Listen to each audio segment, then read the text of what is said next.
ओम शांति। आज हम बाबा की अव्यक्त मुरली की कुछ लाइनें देखेंगे। बाबा कहते हैं जो कुछ भी ड्रामा में होता है उसमें कल्याण ही भरा हुआ है। अगर यह स्मृति में सदा रहे तो कमाई जमा होती रहेगी। बाबा कहते हैं कि तुमको हमेशा ये याद रहे, ये स्मृति रहे तुम्हारी बुद्धि में कि इस ड्रामा में जो कुछ होता है उसमें कल्याण भरा हुआ है, उसमें कल्याण समाया हुआ है। तो बाबा कहते तुम्हारी कमाई जमा होती रहेगी संगम युग पर हर घड़ी। समझदार बच्चे यही सोचेंगे कि जो कुछ होता है वह कल्याणकारी है। बाबा कहते जो बाबा के ज्ञानी तो आत्मा बच्चे हैं, समझदार बच्चे हैं, उनके मन में हमेशा क्या रहता है, क्या संकल्प आएगा कि जो कुछ होता है कल्याणकारी है, उसमें कल्याण ही समाया हुआ है। क्यों क्या का क्वेश्चन समझदार के अंदर उठ नहीं सकता। बाबा कहते जिसको ज्ञान समझ में आ गया, बाबा ने बताया हुआ है कि ये कलह कलेश का युग है, तो इसमें समस्याएं परेशानियां और बाबा कहते माया तो आनी है। बाबा कहते कि ये जब है ही समय कलह और कलेश का, तो बाबा कहते माया तो आएगी। बाबा हमेशा कहते हैं कि जब तक तुम्हारे शरीर के अंदर प्राण है माया आएगी, माया रुस्तम से रुस्तम होकर लड़ेगी। लेकिन बाबा एक बात बताते हैं कि अगर तुम्हें बाबा की याद होगी, तुम्हें ड्रामा पर निश्चय पक्का होगा, तो माया तुमको हैरान नहीं करेगी, वो रुई बन जाएगी, सूली से कांटा बन जाएगी। तो बाबा कहते हैं समझदार आत्मा जो होगी, शक्तिशाली आत्मा होगी, उसके मन में क्वेश्चन नहीं उठेगा कि ये क्या हो गया, क्यों हो गया। माना वो अचल अडोल होगी, अंगद के समान होगी। कोई भी समस्या आएगी, कोई भी बात होएगी, है ना, उसका डटकर सामना करेगी। तो बाबा वो कह रहे हैं कि समझदार के अंदर ये क्वेश्चन नहीं उठ सकता कि क्या हो गया, ये क्यों हो गया, क्या क्योंकि क्वेश्चन उसके अंदर नहीं उठेंगे। बाबा कहते अगर स्मृति रहे कि यह संगम युग कल्याणकारी युग है, बाप भी कल्याणकारी है, तो श्रेष्ठ स्टेज बनती जाएगी। बाबा कहते कि तुमको दो बातों की याद हमेशा रहनी चाहिए। कौन सी बात याद रहनी चाहिए? बाबा कहते एक तो ये जो समय चल रहा है संगम युग कल्याणकारी युग है। क्योंकि पाप की जब अति बढ़ती जाती है तो लास्ट का टाइम यही तो आता है जब परमात्मा सबका कल्याण करने आते हैं। इसी समय सबका कल्याण होना होता है। बाबा कहते हैं चाहे किसी आत्मा को मुक्ति मिले, चाहे जीवन मुक्ति मिले, सबका कल्याण परमात्मा इसी समय करते हैं, सबको दुखों से छुड़ा कर ले जाते हैं। इसीलिए संगम युग का नाम है कल्याणकारी संगम युग। तो बाबा कहते हैं तुमको स्मृति रहनी चाहिए कि ये समय जो चल रहा है कल्याणकारी है। और दूसरा बाबा कहते हैं तुमको ये याद रहना चाहिए हमारा बाप जो है, मुझ आत्मा का जो पिता है वो कल्याणकारी है, शिव बाबा जो है कल्याणकारी हैं। तो बाबा कहते हैं अगर ये दो स्मृति तुम्हारी बुद्धि में रहती हैं तो तुम्हारी स्टेज श्रेष्ठ बनती जाएगी। चाहे बाहर की रीति से नुकसान भी दिखाई दे, लेकिन उस नुकसान में भी कल्याण समाया हुआ है, ऐसा निश्चय हो। बाबा कहते तुम्हारा ड्रामा के ऊपर, संगम युग के ऊपर, शिव बाबा के ऊपर इतना पक्का निश्चय होना चाहिए कि भले ऊपर से देखें कोई बात आ जाए, समस्या आ जाए, भले ऊपर से ऐसा लगे बहुत नुकसान हो गया है, लेकिन अंदर में यही महसूसता होनी चाहिए कि इसमें भी ज़रूर कोई ना कोई कल्याण समाया हुआ होगा। बाबा कहते इतना तुमको पक्का निश्चय होना चाहिए शिव बाबा के ऊपर कि मेरा बाप कल्याणकारी है, संगम युग कल्याणकारी है, मेरा अकल्याण हो नहीं सकता। चाहे बाहर की रीति से कुछ अकल्याण दिखता भी है, उसमें भी कोई ना कोई ज़रूर कल्याण समाया हुआ होगा, इसमें भी ड्रामा का कोई ना कोई रहस्य छिपा हुआ होगा। बाबा कहते तुमको इतना पक्का निश्चय ड्रामा के ऊपर होना चाहिए। जब बाप का साथ और हाथ है तो अकल्याण हो नहीं सकता। शक्तिशाली पॉइंट है ये। जब भी कोई बात आती है, समस्या आती है, ये बातें बाबा इसलिए बताते हैं, ये पॉइंट हमें याद करनी होती है उस टाइम पे। तो बाबा कहते हैं अगर जैसी कोई बात याद आए, मुझे ये याद आ जाए कि मेरे साथ बाप का वरदानी हाथ है, मेरे सिर पर वरदानी हाथ बाबा का है, मेरा बाबा कल्याणकारी है, समय संगम युग कल्याणकारी चल रहा है, तो मेरा अकल्याण हो नहीं सकता। तो जैसे ही कोई परिस्थिति आती है, समस्या आती है, तो जब मेरे मन में कुछ अच्छे संकल्प चलने लग जाते हैं तो नेगेटिव का फ्लो रुक जाता है। तो बाबा कहते हैं कि बाप का साथ है और हाथ है तो अकल्याण हो नहीं सकता। अभी पेपर बहुत आएंगे। बाबा क्या बता रहे हैं? बाबा हमेशा कहते हैं कि बच्चे पेपर आएंगे। ऐसा हो नहीं सकता कोई सोचे कि पेपर ना आए, माया ना आए, हम ऐसे ही पास हो जाएं। बाबा कहते हैं बिना पेपर दिए तो दुनिया वाले जो पढ़ाई है उसमें भी कोई पास नहीं होता। तो ये भी हम बाबा की पढ़ाई पढ़ रहे हैं, इसमें भी पेपर होते हैं। हमारे पेपर क्या होते हैं? हमारे पेपर यही होते हैं जो रोज़ नई नई समस्याएं आती हैं, बातें आती हैं नई नई निकल के। तो बाबा कहते हैं कि ये जो पेपर हो रहे हैं ये तुम्हारे छोटे पेपर हो रहे हैं, फिर बड़ा पेपर होएगा। बाबा कहते हैं कि बाप ने बच्चों को पेपर भी बता दिया। लास्ट में पेपर कैसा होएगा? 1 सेकंड में बुद्धि एकाग्र करनी पड़ेगी। जब महाविनाश का टाइम आएगा, चारों तरफ हलचल होगी, तो बाबा कहते हैं तुमको 1 सेकंड में बुद्धि बाबा में लगानी होगी। जिसकी बुद्धि बाबा में लग गई और कोई चीज़ याद नहीं आई, घर बार याद ना आया, धंधा दौड़ी ना याद आए, बाबा कहते जिसको लास्ट में कुछ भी याद ना आए, उसकी बुद्धि बाबा में लग जाए, वो पास हो जाएगा। तो बाबा कई बार कहते हैं कि बाप ने पेपर भी बता दिया है बच्चों को क्या आएगा, क्वेश्चन भी बता दिया, उसका आंसर भी बता दिया है, फिर भी बाबा कहते सारे बच्चे 1 नंबर से पास नहीं होते, सारे नंबरवार हो जाते हैं। तो बाबा कहते पेपर अभी आएंगे, उसमें क्या क्यों का क्वेश्चन ना उठे, है ना। कोई भी बात आती है, बाबा कहते इतने अचल अडोल बन जाओ तुम। बाबा हमेशा कहता है कि एक बात याद रखो, नथिंग न्यू, कोई नई बात नहीं, है ना। बाबा कहते पेपर आएंगे, रोज़ नई बातें आएंगी, हमें आश्चर्य नहीं खाना है, अब ये क्या हो गया, ये क्या हो गया। बाबा हमेशा कहता है कि तुम समाधान स्वरूप बन जाओ। कोई बात आती है तो उसके बारे में ये सोचो कि अब क्या किया जा सकता है। भाई जो बात आ गई उसमें तो हम चेंज नहीं कर सकते, उसको बदल नहीं सकते, लेकिन अब क्या करना है मुझे, उसके ऊपर बाबा कहते फोकस रखो, है ना। जैसे हम किसी रास्ते में जाते हैं सड़क पर, तो आगे रास्ता बंद होता है, तो हम उस रास्ते को देख के परेशान थोड़ी ना होते रहते हैं, तुरंत हम सोचेंगे अब कौन सा रास्ता है, दूसरे रास्ते से कौन से जा सकते हैं। ऐसी बाबा कहते हैं तुम्हें समाधान स्वरूप बनना है, ना कि समस्या को देख के घबराते रहो। ये सोचो कि अब कौन सा रास्ता निकाला जा सकता है। और दूसरा बाबा ये कहता है कि तुम्हें बिंदी लगाने की प्रैक्टिस करनी है, फुल स्टॉप लगाना है। फुल स्टॉप भी कौन सा लगाना है? बाबा फुल स्टॉप वो वाला नहीं कहते, बाबा हमेशा कहते हैं कि क्या क्यों, जितनी भी मात्राएं होती हैं, बाबा कहते हैं सब मात्राएं लगाना मुश्किल होता है। फुल स्टॉप लगाना, जिसको दिखाई नहीं देता वो भी पेन से फुल स्टॉप लगा सकता है, बिंदी लगा सकता है। तो यहाँ बिंदी बाबा क्या कहते हैं, संकल्पों को बिंदी लगाना। जैसे ही कोई बात होती है तुरंत बिंदी लगा देना। तो जो आत्मा जितनी जल्दी बिंदी लगा देगी अपने संकल्पों पे, उसके मन में अच्छी अच्छी बातें चलने लग जाएंगी कि मेरा कल्याण हो नहीं सकता, मेरा बाबा कल्याणकारी है, संगम योग कल्याणकारी है, मैं श्रेष्ठ आत्मा हूँ, मैं शक्तिशाली आत्मा हूँ, मैं अचल अडोल आत्मा हूँ, है ना।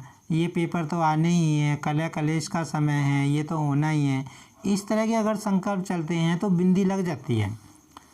तो बाबा हमेशा कहता है अगर बिंदी नहीं लग पाई, कोई बात हुई बिंदी नहीं लगी, तो फिर तो बातें इतनी चली जाती हैं मन अगर चिंता में चला गया तो संकल्पों का इतना जाल बाबा कहते हैं बिछा लेता है मन, इतने फास्ट चलते हैं नेगेटिव, फिर उससे बाहर निकलना बड़ा मुश्किल हो जाता है अगर 1-2 घंटा भी चल गया तो उसके लिए बाबा बताते हैं हमेशा अपने मन में अच्छी अच्छी बातें याद रखो, पॉजिटिव शक्तिशाली। जैसे कि ये बाबा की हम मुरली सुन रहे हैं, इसमें जितनी भी बाबा ने बातें बताई ये सारी मनन करने की हैं, टाइम पे यूज़ करने की हैं। तो बाबा कहते हैं अभी पेपर बहुत आएंगे, उसमें क्या क्यों का क्वेश्चन ना उठे, कुछ भी होता है होने दो। बाबा कहता है कुछ भी होता है होने दो, तुम्हें चिंता करने की बात नहीं है। बाबा कितनी बार बाबा ने मुरलियों में कहा है तुम चिंता मत करो, मैं बैठा हूँ। बाबा ने कहा ही हुआ है कलह कलेश का समय है, सब होने वाला है, विनाश होने वाला है ना। ये छोटे मोटे तो नफ़े नुकसान और ये समस्याएं बाबा कहते आती रहेंगी, पेपर आते रहेंगे। बाप हमारा, हम बाप के तो कोई कुछ कर नहीं सकता। कितनी शक्तिशाली पॉइंट है। अगर टाइम पे ये बात याद आए कि मैं बाप का, बाप मेरा साथी कौन है, टाइम पे ये चीज़ याद आनी चाहिए। मेरा साथी कौन है? सर्वशक्तिमान भगवान। और जिसका साथी सर्वशक्तिमान, उसको चिंता हो सकती है? उसको चिंता बिल्कुल नहीं हो सकती। तो बाबा कहते ये सोचो, बाप हमारा और हम बाप के, हमारा कोई कुछ कर नहीं सकता। इसको कहा जाता है निश्चय बुद्धि। निश्चय बुद्धि को भी बाबा डिटेल में बहुत गहराई में समझाते हैं। निश्चय बुद्धि का मतलब क्या है कि मेरा, बाबा कहते हैं जैसे तुमको पक्का निश्चय है कि बाबा मेरा साथी है। अगर मुझे पक्का निश्चय है बाबा मेरा साथी है तो मेरे अंदर हलचल नहीं आ सकती। फिर मैं चिंता क्यों कर रहा हूँ कि मेरा ये काम कैसे होगा, ये समस्या आ गई है, समस्या आ गई। मेरा निश्चय है ना।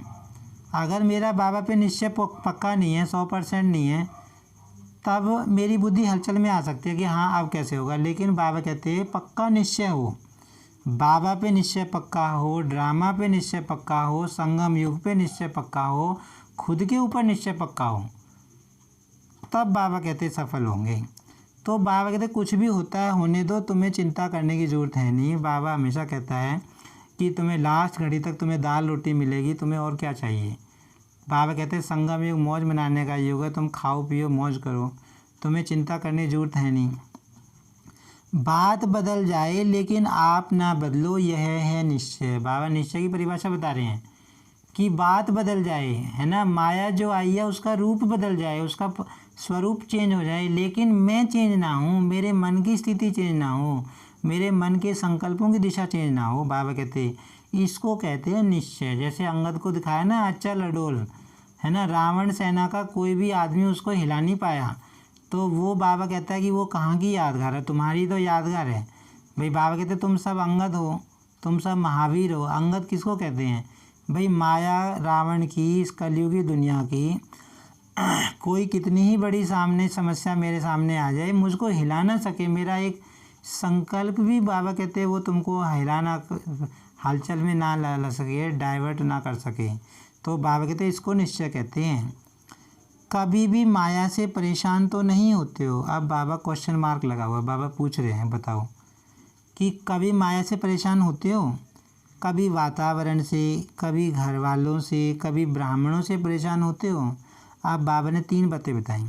एक तो वातावरण से, भाई आसपास का जो हमारा वायुमंडल है, बाबा कहते इससे परेशान होते हो? लोगों के व्यवहारों से परेशान होते हो? हैं? घर वालों से परेशान होते हो? क्योंकि बाबा बताता है माया तो आएगी, घर वालों के कारण भी आ सकती है, पड़ोसियों के कारण भी आ सकती है, जहाँ हम काम करने जाते हैं उनके द्वारा भी आ सकती है, ऑफिस वालों के द्वारा, माया किसी के द्वारा आ सकती है, वायुमंडल के द्वारा भी माया आ सकती है। और बाबा कहते हैं ब्राह्मणों के द्वारा भी माया आ सकती है, जो ज्ञानी आत्मा है उनके कारण भी माया आ सकती है, क्योंकि संस्कार मिलते नहीं कई बार। तो बाबा कहते हैं परेशान होते हो, कभी माया आती है, किसी चीज़ से परेशान होते हो, वायुमंडल से, ब्राह्मणों से। शान की सीट पर रहो। बाबा कहते हैं तुम शान की सीट पर रहो। अब शान की सीट कौन सी, किसको कहता है बाबा? स्वमान की सीट, है ना, स्वमान की सीट। मैं शक्तिशाली आत्मा हूँ, मैं अंगद के समान अचल अडोल आत्मा हूँ। ये है स्वमान की सीट। बाबा हमेशा कहता है तुम स्वमान की सीट से नीचे क्यों आते हो? तुम्हें गद्दी संगम युग पे स्वमानों वाली मिली हुई है ना। अभी गद्दी वैसी नहीं मिली सतयुग वाली, लेकिन बाबा कहते हैं अभी तुमको कितने स्वमान बाबा ने दिए हैं। तो अब स्वमान का मतलब ये नहीं है कि बस मैं मन में सोचे जा रहा हूँ मैं शक्तिशाली आत्मा हूँ, मैं शक्तिशाली आत्मा हूँ, और कोई बात आ गई उससे मैं घबरा जाता हूँ, तो वो तो स्वमान की सीट पे है ही नहीं। बाबा कहते हैं राजा अगर सीट पे बैठा है तो उसका सारे लोग कहना मानते हैं, और राजा सीट पे ही नहीं है तो उसका कौन कहना मानेगा। तो बाबा कहते तुम शान की सीट पर रहो कि मैं परमात्म संतान हूँ, मैं भगवान का बच्चा हूँ, मैं शक्तिशाली आत्मा हूँ, मैं महान आत्मा हूँ, मैं विजयी रतन आत्मा हूँ। तो बाबा कहते कुछ भी होता है, माया आती है, समस्या आती है, तुम स्वमान की सीट पर, शान की सीट पर रहो। साक्षीपन की सीट शान की सीट है, इससे परे न हो तो परेशानी ख़त्म हो जाएगी। दूसरा बाबा कहते हमेशा साक्षीपन की स्थिति पर सेट रहो, साक्षीपन की शान की स्थिति पर सेट रहो। अब साक्षीपन क्या होता है? साक्षीपन का होता है कि हम सब कुछ देख रहे हैं लेकिन हमारे मन के ऊपर उसका असर नहीं हो रहा। जैसे हम एक नाटक देखते हैं, फिल्म देखते हैं, नाटक में कोई मर भी रहा होता है, कोई किसी को चीट भी कर रहा होता है, कोई कुछ भी कर रहा होता है ना, हमें कोई असर थोड़ा ना होता है, हम कोई फील नहीं करते, कोई ज़्यादा सेंसिटिव नहीं होता तो फील नहीं होता।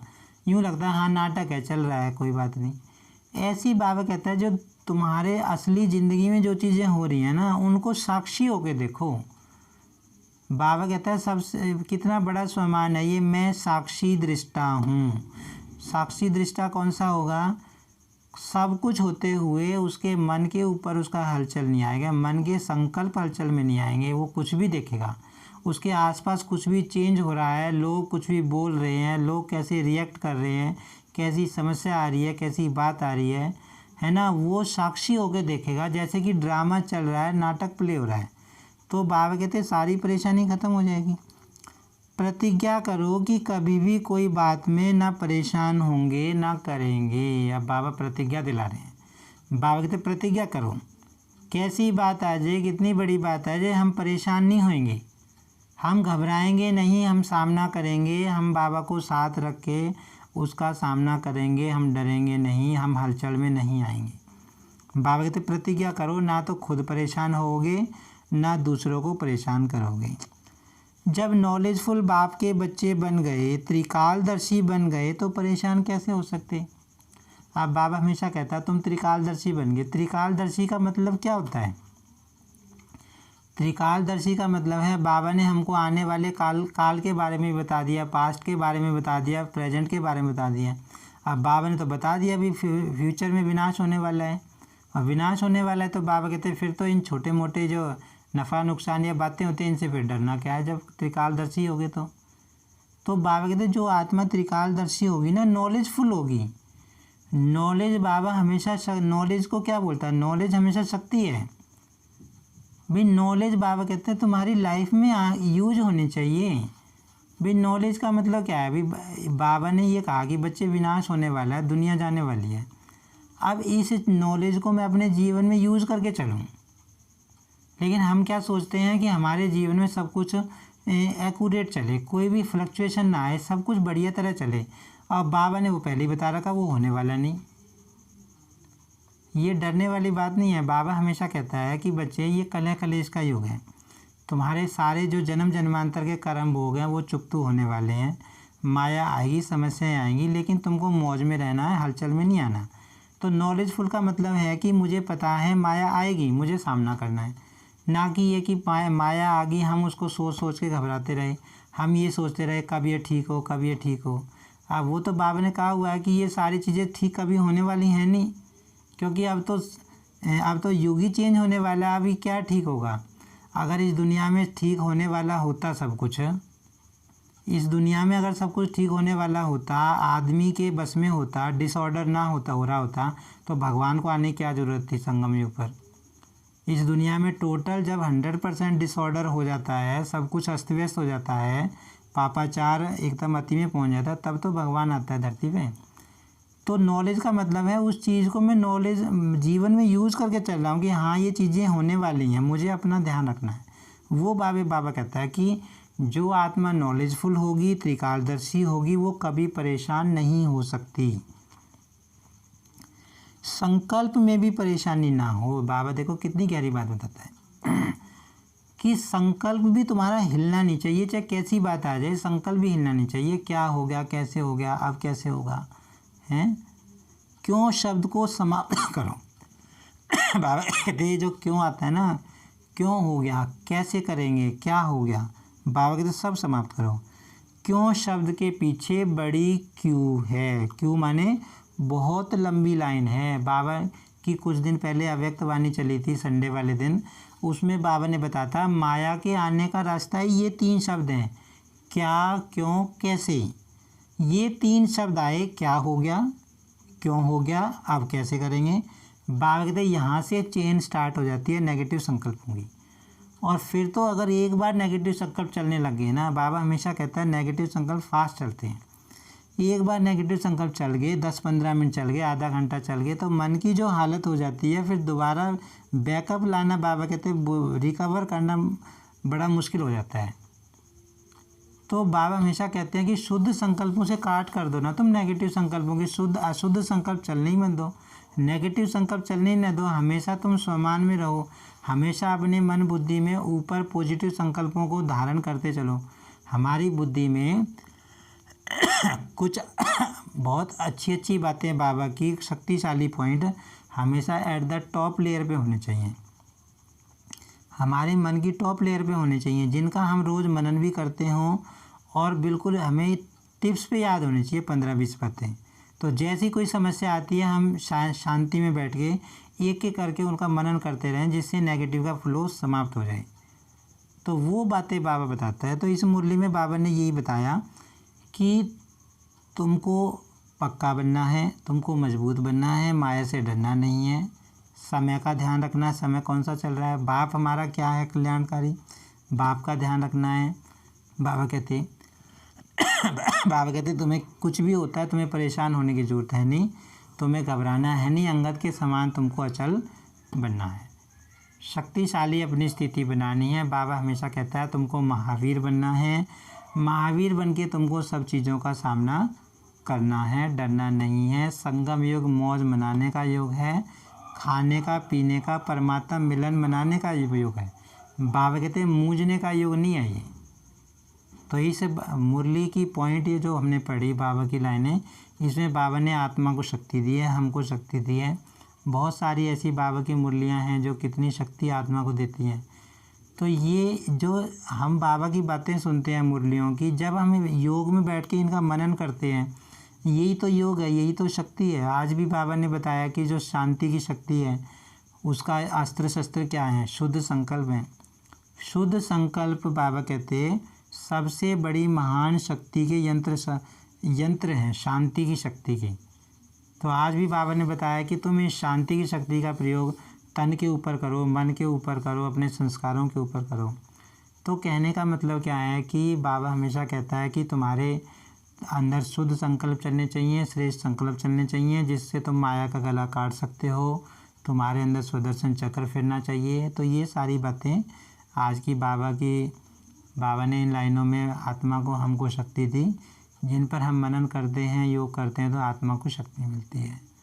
अच्छा, ओम शांति।